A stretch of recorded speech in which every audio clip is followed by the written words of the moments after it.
The calm after the storm. The Baltimore Symphony with a free concert this afternoon, a performance for peace, they called it, to help the charmed city take a breath after days of tension and violence over the death of a suspect in police custody.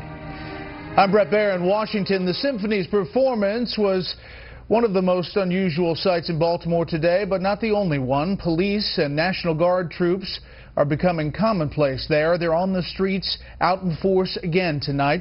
But yesterday's tension has mostly dissipated. As you can see, crowds are out and about on the streets as well ahead of the 10 p.m. curfew again tonight. Some are marching downtown in what is currently being described as a peaceful protest. Schools were open today. Major League Baseball was not, in yet another unusual moment for the city.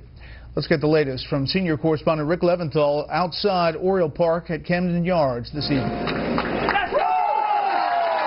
Orioles fans cheer their team from outside the fence at Camden Yards. The game with the White Sox closed to the public by Major League Baseball because of safety concerns.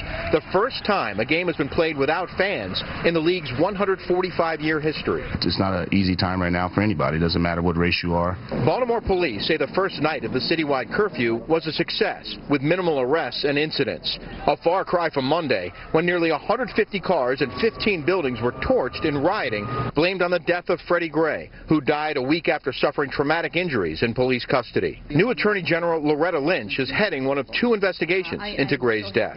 I want to make it clear once again that these senseless acts of violence are not only a grave danger to the community, and they must stop, but they are also counterproductive to the ultimate goal here. Meanwhile, criticism is mounting over the city's lack of action in the early hours of the unrest.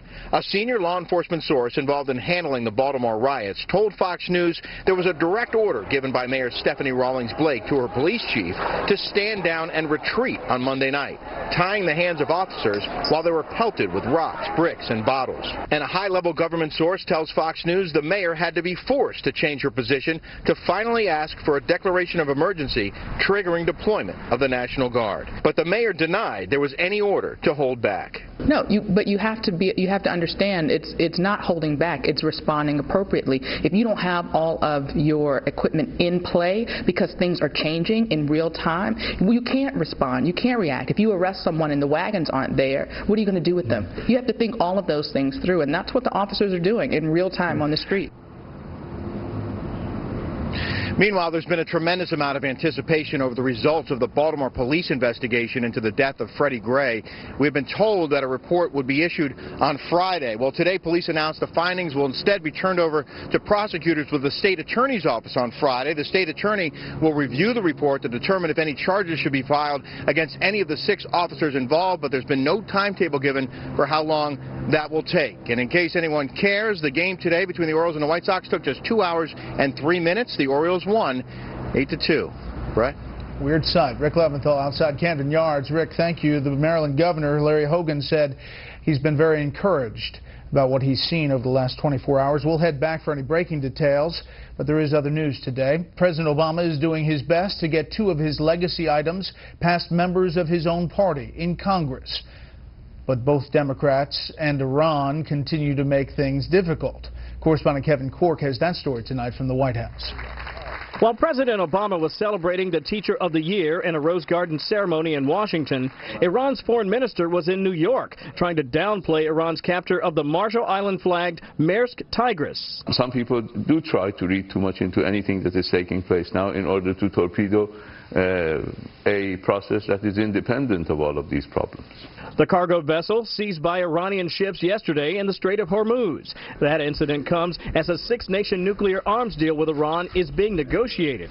Some on Capitol Hill say it's typical for a regime hell-bent on causing chaos. The Iranians continue to expand their empire. I think they can't be trusted. They can't be trusted certainly by us. The arms talks, one of 2 major challenges for a president who's now in the unfamiliar position of needing to woo Democrats in Congress to help advance his agenda.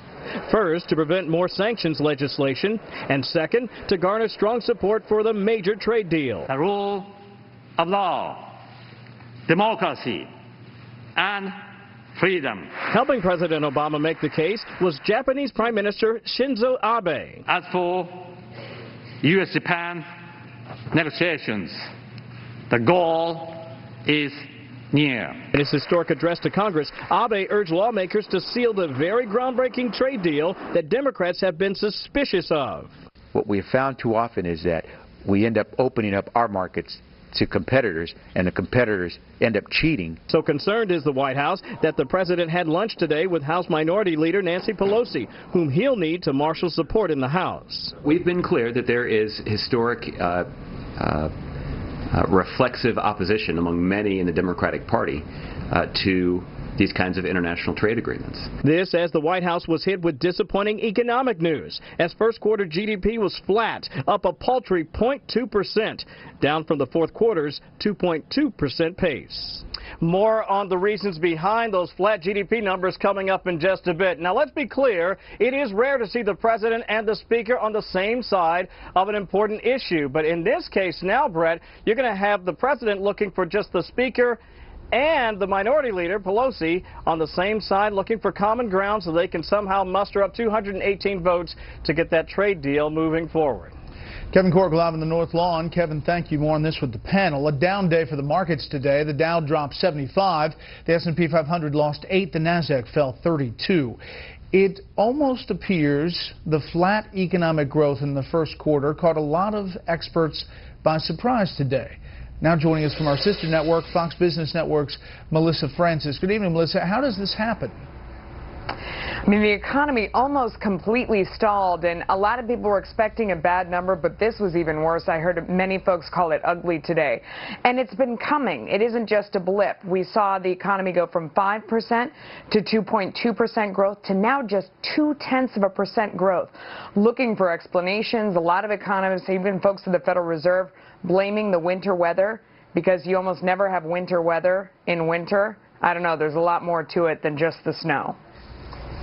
Well, in fact, much of the slowdown has to do with the consumer this time. Why the consumer is not spending, that question. Yeah, absolutely. I mean, consumer spending accounts for 70% of economic activity. It is hugely important.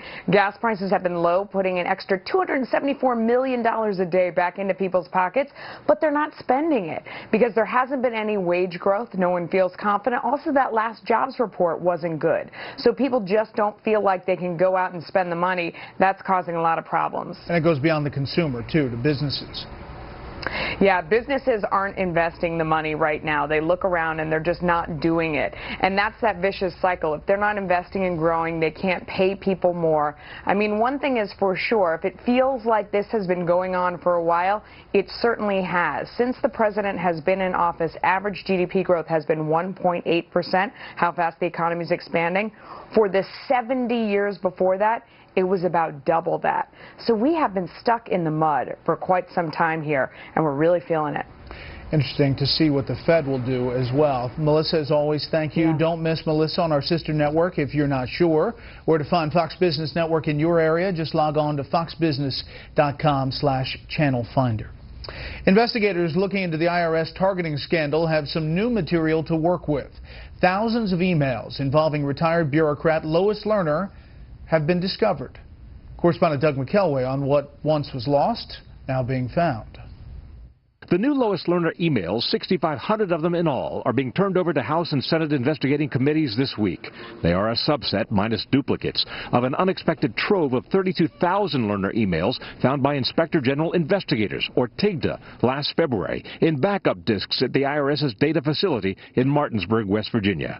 Backup disks that the IRS Commissioner John Koskinen said did not exist when he testified last June. I'm advised the actual hard drive, after it was determined that it was dysfunctional and that with experts no emails could be retrieved, was recycled and destroyed in the normal process. He said, I can assure you the backup tapes don't exist. And then 2 weeks after he told us that, the Inspector General gets in a car, drives to Martinburg, West Virginia, grabs the backup tapes, and finds the emails. And now we have 6,500 emails from the pertinent and critical time frame. The IRS today said it welcomed the new discovery as, quote, an encouraging development that will help resolve remaining questions. A House Ways and Means Committee statement said today this underscores that our investigation into IRS abuse is far from over. Meanwhile, the government watchdog group Judicial Watch has been making its own steady progress in its lawsuits seeking the release of Lerner emails.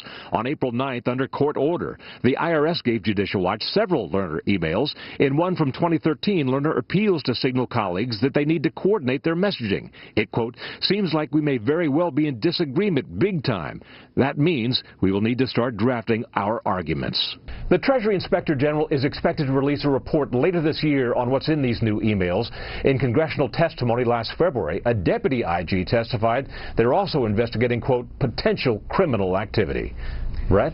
Doug, thank you. We'll follow it. Up next, we learn of hundreds more previously undisclosed donors to the Clinton Foundation. First, here's what some of our Fox affiliates around the country are covering tonight. Fox 5 in New York, where the jury in the trial of the man accused of murdering 6-year-old Aiden Pates in 1979 says it's deadlocked. Jurors decided the fate of Pedro Hernandez have been deliberating since April 15th. The judge told them to keep at it. Fox 40 in Sacramento, where California Governor Jerry Brown is threatening $10,000 fines for people who waste water. Brown wants to cut water usage by 25% in the state, now in its 4th year of a severe drought. And this is a live look at Orlando, Florida from our affiliate Fox 35. The big story there tonight, daredevil Nik Wallenda walks across the city's newest tourist attraction. Wallenda strolled along a 6-inch wide moving wheel rim on the new 400-foot high Orlando Eye observation wheel. The Eye opens to the public next month. That's tonight's live look outside the Beltway from Special Report. We'll be right back.